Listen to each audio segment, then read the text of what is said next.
Welcome to Bioworld now. Organism and population MCQ series के इस second video में हम लोग पॉपुलेशन एट्रीब्यूट से रिलेटेड मल्टीपल चॉइस क्वेश्चन को डिस्कस करेंगे। Organism and population MCQ series का question number 19, which of the following is an example of population. नीचे दिए हुए ऑप्शन में कौन पॉपुलेशन का एक एग्जाम्पल है। पॉपुलेशन यानी जनसंख्या का मतलब है एक ही प्रजाति के जीवों का समूह जो एक ही समय में एक ही भौगोलिक क्षेत्र में रहते हैं। Option A, all animals in a forest, यानी एक जंगल में सभी जानवर। क्योंकि जंगल में अलग अलग प्रजाति के जानवर रहते हैं, इसलिए एक फॉरेस्ट में सभी एनिमल्स पॉपुलेशन का एग्जाम्पल नहीं है। Option B, lotus plant in a pond, एक तालाब में कमल का पौधा, ये पॉपुलेशन का एक एग्जाम्पल है। Option C, bacteria in a culture plate, ये भी पॉपुलेशन का एक एग्जाम्पल है। यानी ऑप्शन बी और ऑप्शन सी ये दोनों ही पॉपुलेशन का एक एग्जाम्पल है, इसलिए इस क्वेश्चन का आंसर है option D.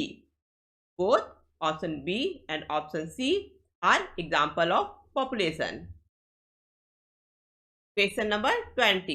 Which of the following parameters are used for tiger census in our national park and tiger reserve? हमारे नेशनल पार्क और टाइगर रिजर्व में बाघों की गणना के लिए किस पैरामीटर का यूज किया जाता है? Option A, pug marks, option B, faecal pellet, option C, both option A and option B, option D, none of these. इसका आंसर है option C, both option A and option B. यानी tiger census के लिए पग marks यानी पैरों के निशान और फीकल पैलेट यानी मल के छर्रे, इन दोनों पैरामीटर्स का यूज किया जाता है। Question number 21, which of the following factors contribute to an increase in population density. नीचे दिए हुए फैक्टर्स में किस फैक्टर से पॉपुलेशन डेंसिटी इंक्रीज होता है? Option A, natality and mortality, option B, natality and immigration, option C, mortality and immigration, option D, natality and immigration. इसका answer है ऑप्शन बी, नेटेलिटी यानी बर्थ रेट या जन्म दर, और इमाइग्रेशन यानी किसी जगह में रहने के लिए आना, इन दोनों फैक्टर से पॉपुलेशन डेंसिटी इंक्रीज होता है। मोर्टेलिटी यानी मृत्यु दर और इमाइग्रेशन यानी किसी जगह से निकलना, इन दोनों फैक्टर से पॉपुलेशन कम होता है। यहाँ ऑप्शन ए है नेटेलिटी एंड मोर्टेलिटी। नेटेलिटी से पॉपुलेशन बढ़ता है लेकिन मोर्टेलिटी से पॉपुलेशन कम होता है। ऑप्शन सी में है मोर्टेलिटी एंड इमाइग्रेशन। मोर्टेलिटी और इमाइग्रेशन इन दोनों से ही पॉपुलेशन कम होता है। और ऑप्शन डी में है नेटेलिटी एंड इमाइग्रेशन। नेटेलिटी से पॉपुलेशन बढ़ता है लेकिन इमाइग्रेशन से पॉपुलेशन कम होता है। Question number 22, the age pyramid is a characteristic of a age pyramid, किसकी एक विशेषता है? Option A, population, option B, ecosystem, option C, community, option D, niche. इसका आंसर है option A, population.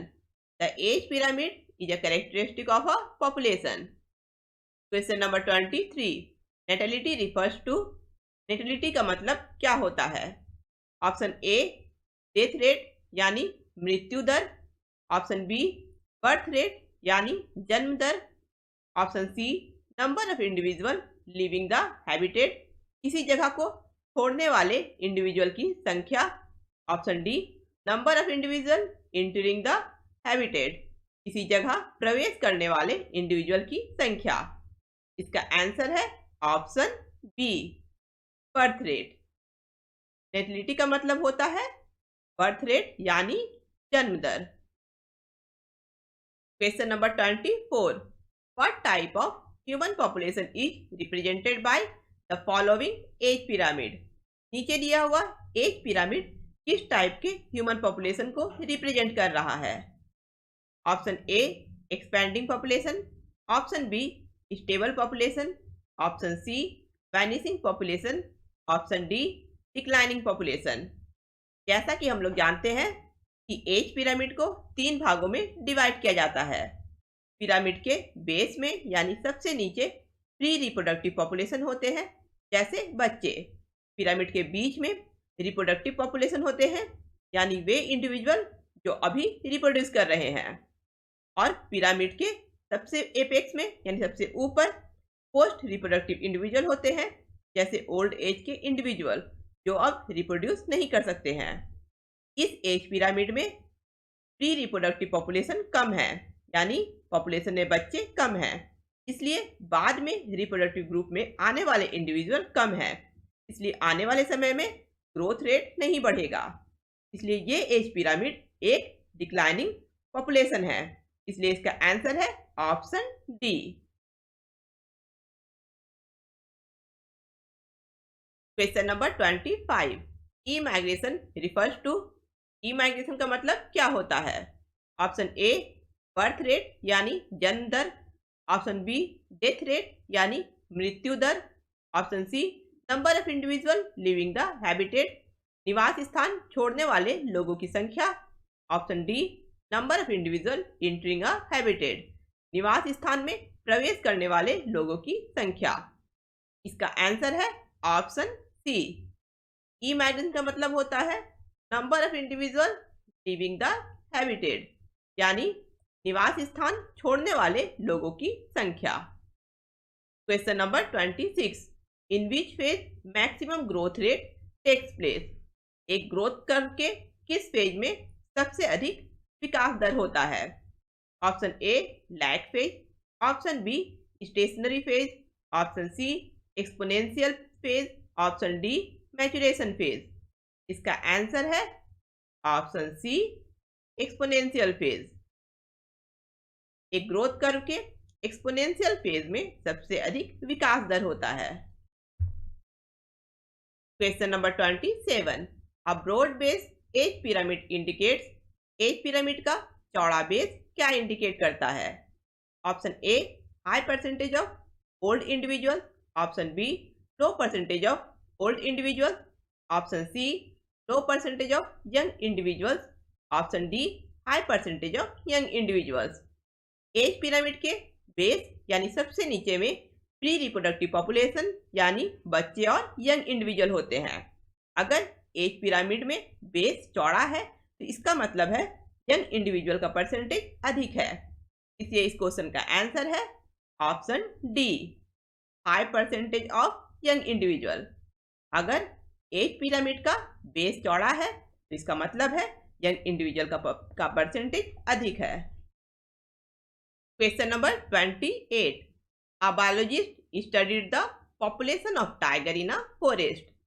He found that the average natality was 200, average mortality was 190, immigration 10, immigration 20.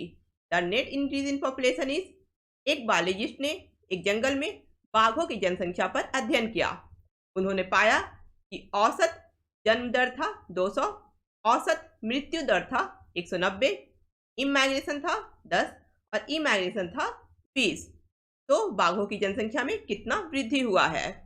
Option A 0, option B 5, option C 10, option D 15।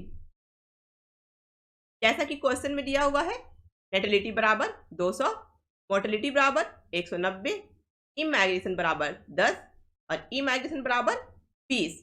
इसलिए population का net increase होगा। Natality plus immigration minus mortality plus immigration, क्योंकि natality और immigration इन दोनों से population बढ़ता है और मोर्टेलिटी और इमाइग्रेशन इन दोनों से पॉपुलेशन घटता है। इसलिए नेटिलिटी और इमाइग्रेशन को जोड़ेंगे और मोर्टेलिटी और इमाइग्रेशन को जोड़ेंगे और इन दोनों का जो डिफरेंस निकलेगा वही होगा पॉपुलेशन का नेट इंक्रीज, क्योंकि यहाँ नेटिलिटी और इमाइग्रेशन को जोड़कर आया है 210 और मोर्टेलिटी और इमाइग्रेशन को भी जोड़कर आया है 210। यानी बाघों की जनसंख्या में जितना वृद्धि हुआ है उतना ही कमी भी हुआ है। इसलिए बाघों की जनसंख्या का नेट इंक्रीज है 0, यानी बाघों की जनसंख्या में कोई भी वृद्धि नहीं हुआ है। इसलिए इस क्वेश्चन का आंसर है option A 0। Net increase in population of tiger is 0।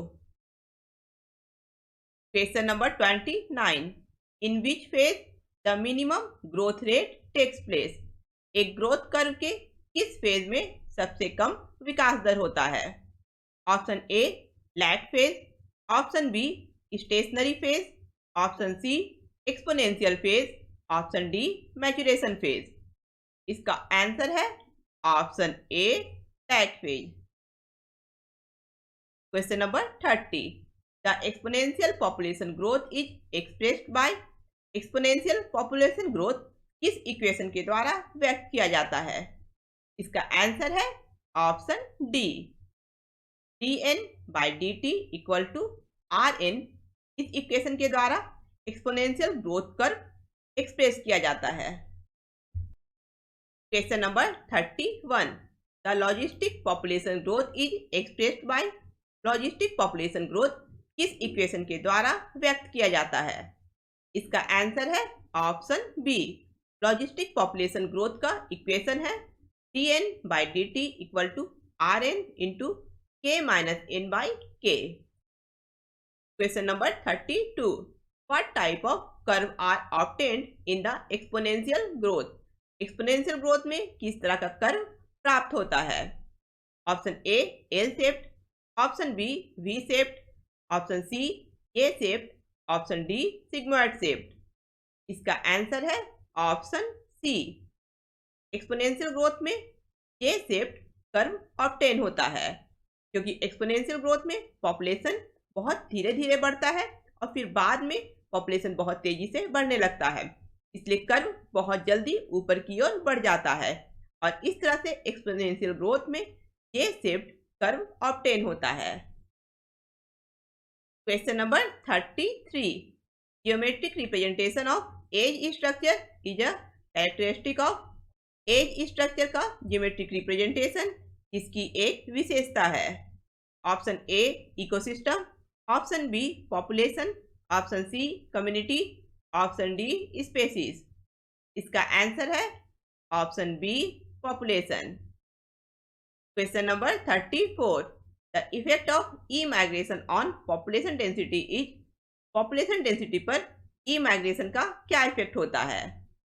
Option A positive, option B negative, option C both positive and negative, option D no effect. इसका आंसर है ऑप्शन बी नेगेटिव। जब कोई organism किसी निवास स्थान को छोड़कर चला जाता है तो उस एरिया में पॉपुलेशन का साइज कम होने लगता है, जिसके कारण उस पॉपुलेशन का डेंसिटी कम होने लगता है। इसलिए ई माइग्रेशन का पॉपुलेशन पर नेगेटिव इफेक्ट होता है। Question number 35, in the exponential growth equation nt equal to n0 e to the power rt में r क्या रिप्रेजेंट कर रहा है?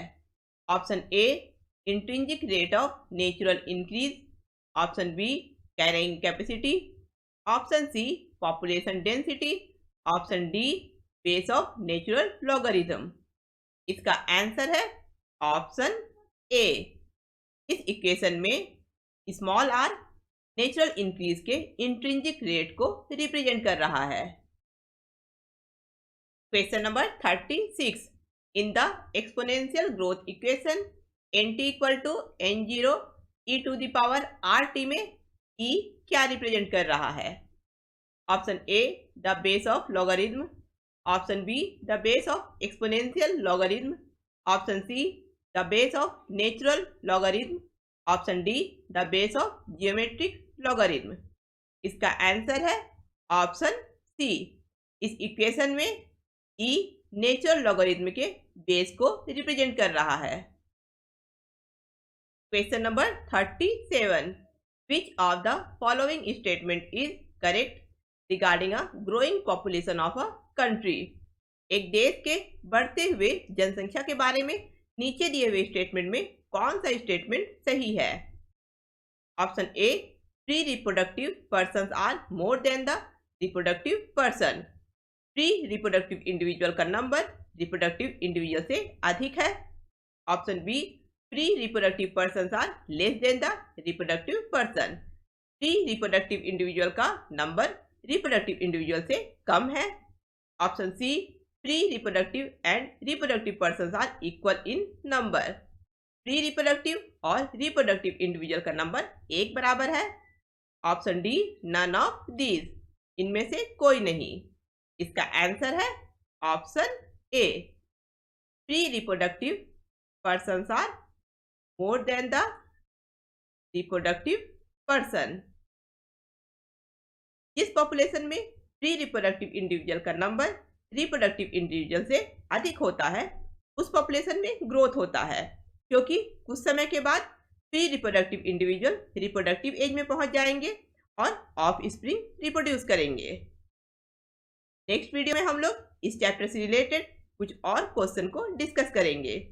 अगर आप लोगों को ये वीडियो पसंद आया है तो इस वीडियो को लाइक करें और मेरे चैनल को सब्सक्राइब करें।